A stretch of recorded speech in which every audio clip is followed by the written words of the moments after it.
2025 draft just ended in Green Bay, and let me tell you, I could not be any happier of what the Packers did.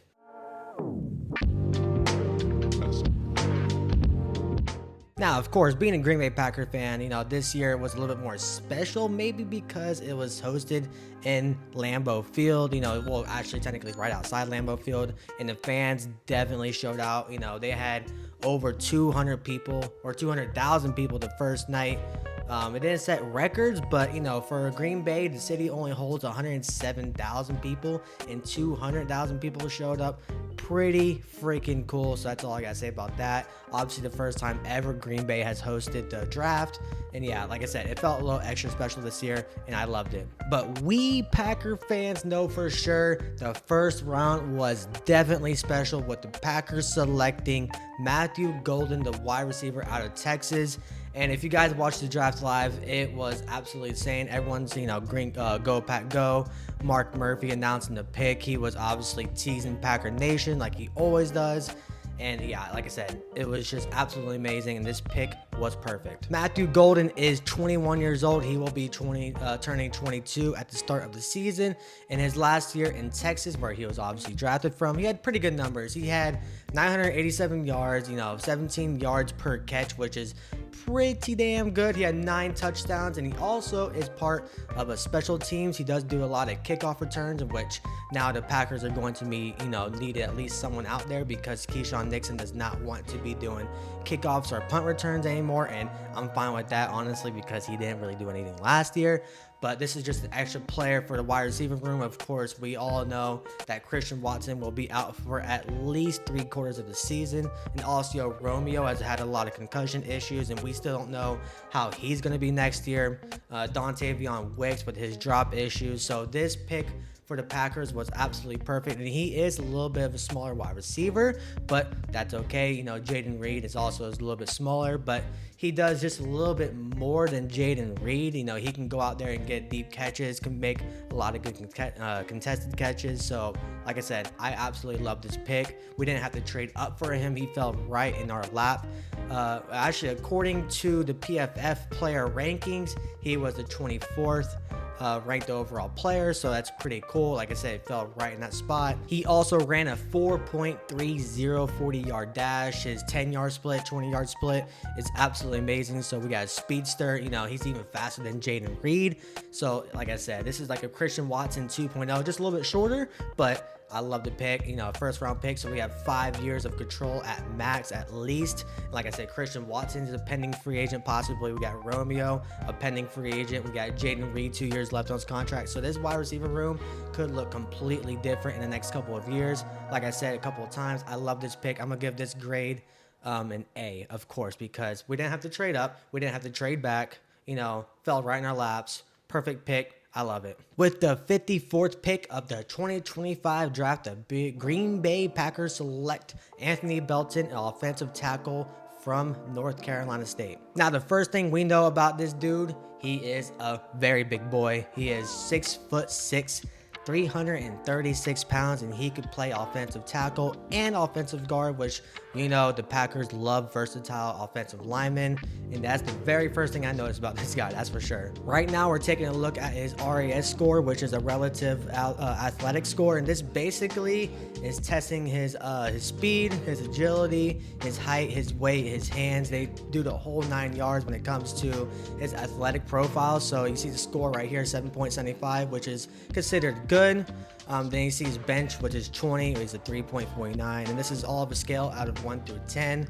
So like I said, anything of course higher the better. So I just want to guys explain that real quick about the RAS score. But looking at his weight is obviously amazing because he's a freaking big boy. Of course, the speed really doesn't matter too much about offensive linemen. His shuttle is good, his 3-cone is good, and also his bench, is not too good, so he's not too strong of a guy. But the Packers really do like the higher score RAS scores. So yeah, I just want to tell you about that real quick. Taking a look at his PFF grades real quick. You guys know I do love PFF a lot.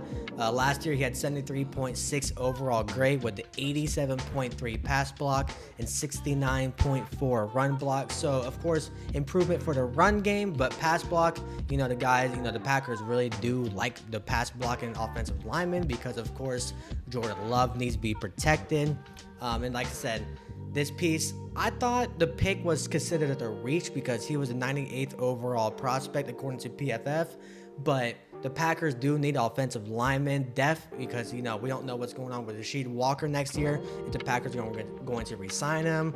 We also got the injuries like Jordan Morgan. We don't know what's going on with Elton Jenkins in a couple of years. So I do like the pick, but I'm going to consider it a reach because I feel like we could have traded back for him. So overall, I'm going to give this grade a C+. Like I said, I like the pick.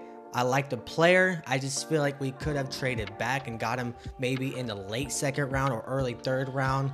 Of course, we picked at like the 22, 23 range in the second round. So I feel like we could have traded back at least a little bit longer or a little bit later in the draft. But like I said, C+ for him. With the 87th pick of the 2025 draft, the Packers select Savion Williams, a wide receiver from TCU. Now, this pick was a little bit interesting because the Packers just drafted a wide receiver in the first round. And, I at least thought maybe the Packers would select after the round 2 pick of the offensive lineman. I thought they maybe would go defense, especially like in corner or D-line, of course. But I don't hate the pick too much. Like I said, a little shocked, but yeah, I still don't understand it a little bit. Now, the first thing I noticed with Savion is his size. He is a big dude, 6'5", 225 pounds, and he also runs a 4.45 40, which is pretty good for his size. We're actually taking a look at his RAS score real quick. I correct myself, it was 4.48, which is still pretty good for his size, like I said. So they don't have all the measurements for his RAS score. They just have his height, weight, and then the 40-yard dash, 20-yard split, and all that. So I think he's a pretty good athlete. But when it came to his actual production, Last year he had 611 yards on 60 catches, which averages out 10.2. He had 6 touchdowns, which is not too shabby, but yeah, he's already a 23-year-old who's going to be 24 at the start of the season, so he's a little bit an older prospect, but he has a lot of playing time in TCU, even though his numbers weren't that too good. But he's basically a really good athlete, but still needs to improve in catching the ball, which seems like the Packers' issues all the time with everybody, especially with Dontavion Wicks, butchered his name a little bit, I'm sorry. But again, this is another against a project pick. He was also ranked 101 according to PFF, so this is considered another reach for the Packers, at least according to PFF. I like the player, I like the speed, I like the size, but he needs a lot of work basically catching the ball, which sucks because he's a wide receiver, of course. So I'm gonna give this overall grade a C-. I only want to give it a C- just because it's a 3rd round pick, and I feel like we could have gotten him also in the 4th or 5th round, but also we drafted a wide receiver in the 1st round, so it's sort of kind of irrelevant to draft another wide receiver that early. But again, I'm not in the Packers big room or the big board room or whatever, the war room, so I can't really say anything too much else about that. But overall, C-. With the 124th pick of the NFL draft, the Green Bay Packers select Barryn Sorrell. I think that's how you pronounce his name. I'm sorry if it's not. But out of Texas, again, another Texas player, edge player, which by all means, this was an interesting pick. Not only because of the player, it was the fact that he was also in the green room in round 4, which was pretty crazy. And by all teams drafting him, it ended up being the Packers. I don't know if you guys seen this or not, but he was in the green room.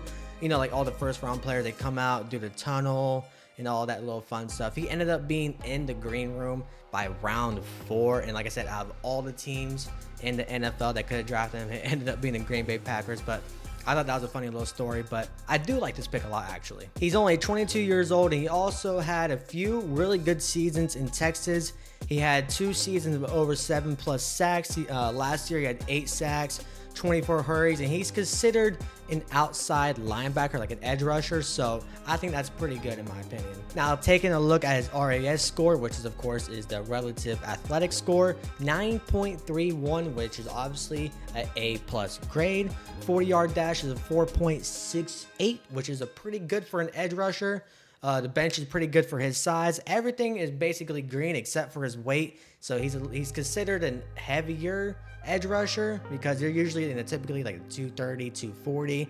But I still think this is a great pick. He's a round 4 guy. His attitude seems amazing coming out of that locker room, or I'm sorry, the green room. His energy, you know, even staying that long. Like, I thought, again, that was a whole weird process with the green room. But like I said, his RAS scores a 9.31, and the Packers usually pick pretty high in RAS scores. The more athletic you are, they're going to the Green Bay Packers. He was ranked 109 on the PFF player board, so right in that typical range. If anything, we got him a little bit later than he should have been drafted. So again, it's not considered reach like the last 2 pick for the Packers.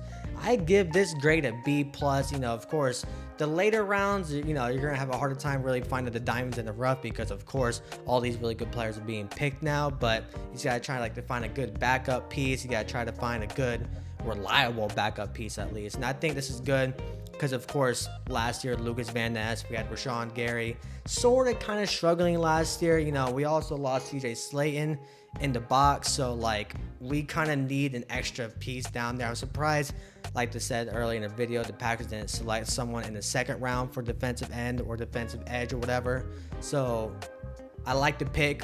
I just feel like, you know, we just got to see how our edge room is next year because, of course, we all know how about Lucas Van Ness and Rashawn Gary and how the pass rush was last year, which was not too good. So I like the pick. I'm gonna grade a B+, like I said. With the 159th pick of the draft, the Packers select Collin Oliver, an edge rusher from Oklahoma State. And there's a couple of things I really do like about this pick, and I'll tell you in a second. But also a quick little stat real quick. This is the first time since 1977 that the Packers drafted somebody from Oklahoma State. So I thought that was pretty cool. One of the first things I noticed about Collin is that he barely played last year due to a foot injury. He only played like 2 or 3 games. And even though in those 2 games, he played pretty good. He had a couple of sacks, a couple of pressures, you know, of course, the good stats for 2 games, 2 sacks, even that sack right there, the number right there is pretty good. But even the before seasons, he had 11.5 sacks in 2021, 5 sacks in 2022, and 6 sacks in 2023. And before the season started, he was projected to be a 2nd or 3rd round pick until he had the foot injury. And of course, that's a big question mark, you know, going into the draft, the player's health, you know, of course, all that's normal to be concerned about the injuries. But to be considered a 2nd or 3rd round pick before the season started, and then you were doing great, he could have been maybe a late 1st, early 2nd round pick if he stayed healthy. Of course, that's the biggest what if. But like I said, this is the 5th round pick, and like I said, projected to be a 2nd or 3rd round pick. Can't be any, you know, like you can't be any happier with that because I think that is a great range. Looking at his RAS score, the height and weight, I think the height is wrong right here. I think he's 6'2", so take that with a grain of salt. But his 40-yard dash, 20-yard split, pretty good for an edge rusher. He's also going from edge to linebacker, so he can also play linebacker, he can play edge, so he does a little bit of both, which is good. More versatile players, which the Packers love. But I do think this is a good depth piece because of course, another edge rusher possibly, because again, like I said about the previous pick, the Packers edge rushers were kind of dookie last year, and also an extra linebacker piece just in case Quay Walker or Edgerrin Cooper or Isaiah McDuffie gets hurt. Just a good extra linebacker. We need depth all the time. Like I said, this is the 5th round pick, so you can't, you know, say, oh, this is a reach or this is a, you know, whatever. So only you can say reach is like the 2nd round, 3rd round, 1st round. So I will say that real quick. I am going to give this grade a B+ just because his projected picks, like I said before the injury, was 2nd to 3rd round pick. He was doing really good those first couple of games, and of course a foot injury, he could have been a late 1st, early 2nd rounder for sure if he played the whole year. I'm gonna give this one a B+. With the 198th pick of the draft, the Packers select Brinson, a defensive tackle from Georgia. Now, unfortunately, there's not really too much stats about him or too much PFF grades or anything like that, RAS score, because he's just not on there, unfortunately. So there's only a little bit I can talk about. But from what I've read and what I've seen, he's a good run defender. He can stop the run pretty good. His pass numbers aren't too good. He had a couple of sacks last year, I believe. So again, this is a nice little good piece. Again, 6th round pick, so it's not like we're getting a star. Again, the diamonds in the rough, we really won't know until a couple of years, but as of right now, this is another depth piece just because we lost TJ Slate and he's an actual defensive tackle. Is he gonna be a projected starter? We don't know. We just gotta see in a couple of years. But Kenny Clark, how much longer does he have in a tank? Again, this is a 6th round pick. We really can't say too much about if it's a reach or whatever like that. But again, unfortunately, there's not enough, PFF grades. There's no RAS scores, so I can't really show you that. But he's not really a stat person per like the sacks, the tackles. But supposedly he's really good with the run game. So again, I'll take that. And I'm going to give this grade a C just because, like I said, not a lot of analytics to go to. So I'm going to give a C. I think that's right in your camera. With the 237th pick, in which, by the way, Tom Grassi announced this pick, which I love Tom Grassi. I don't know if I've said that in my previous videos. Like I said, I thought that was really cool. He announced the pick, but the Packers ended up selecting Micah Robinson, a cornerback from Tulane. Now, this is a 7th round pick, so again, you can't really say these are reaches or anything like that, but from looking at his stats the last few years, I thought he was a pretty solid player. He had 2 interceptions last year, 2 the year before, and 3 in 2022. He also had a pick 6 last year for Tulane, going to a new school, higher competition from what he was previous, and did pretty good, so you can never complain about that. And like I said, it's a 7th round pick, our first cornerback in this room, by the way, that we drafted, which we all know what's going on with Jair Alexander. Is he going to stay on the team? Is he not going to stay on the team? He was not traded during this draft, so in my opinion, especially with the Packers picking this cornerback in the 7th round only, I'm heavily assuming that Jair Alexander is staying on the team this year. The one thing to note with Micah Robinson, well, a couple things to note real quick. A, he's also really good in the run game, which the Packers could always use a cornerback that's really good making tackles, so that's great right there. And B, he's pretty fast, so it's also another great thing. He's a cornerback, so he can be maybe in the slot or maybe a special teams guy type of player. But one thing, he is a shorter cornerback, which is not typically good in the NFL. He's also pretty small too. He only weighs 183. And again, I like his athleticism. I think he's a very fast player. He's good at run defense. So there's a lot of green flags here for sure, but there's also a lot of red flags. His height, his speed, I'm sorry, not his speed, his weight. So he's a little bit of a smaller player, but again, it's a 7th round pick. You can't really consider a reach or anything like that. I'm gonna give this grade also another C just because, we still don't know what's going to happen with these 7th round picks, 6th round picks, whatever. But I like the overall player. I like his speed. He could be a really good special teams guy. But maybe if he was like a number 3 corner, number 4 corner, I don't know about that just because of his size. But hey, you can prove me wrong. Last but not least, the Packers pick for 250 in the draft is Savion Williams, a tackle from Cincinnati. And I like this pick a lot. But yeah, at this point in this draft, any 7th round, 6th round players are considered just extra pieces that hopefully end up being good starters in NFL, which would be an absolute gold thing, blessings, whatever, like Tom Brady in the 6th, Brock Purdy in the 7th. So it's okay if these picks fall out, but I like this pick not only because he's a 7th round pick, he's an offensive tackle that can play offensive guard, versatile. His RAS score, which you're looking at right now, is 9.07. As an offensive lineman, he's a big boy, 322. His height is wrong right here. I believe, what was his height? Hold on, give me 2 seconds. His height's 6'5", and according to the RAS score you see the scene, it was 601 or something like that. Very good, very agile, very fast for his size per se.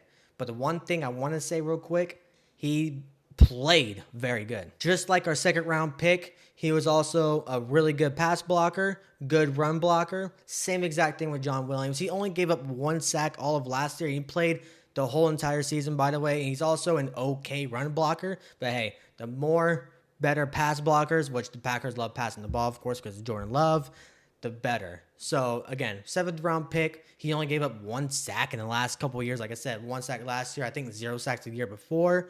Pretty good in the pass game. 7th round pick. You cannot complain about this pick at all. And like I said, I like it a lot. So I'm going to give this one a B+ right here. But that wraps up this video. If you do like it, hit that like button. Also comment down below your biggest surprise, because my biggest surprise was definitely Matthew Golden in the 1st round. The first time the Packers selected a wide receiver in the 1st round since 2002. And that was absolutely electric, of that atmosphere, the way Mark Murphy announced it, like I said earlier in the video. But yeah, like I said, let me know. And yeah, I'm out of here. Deuces.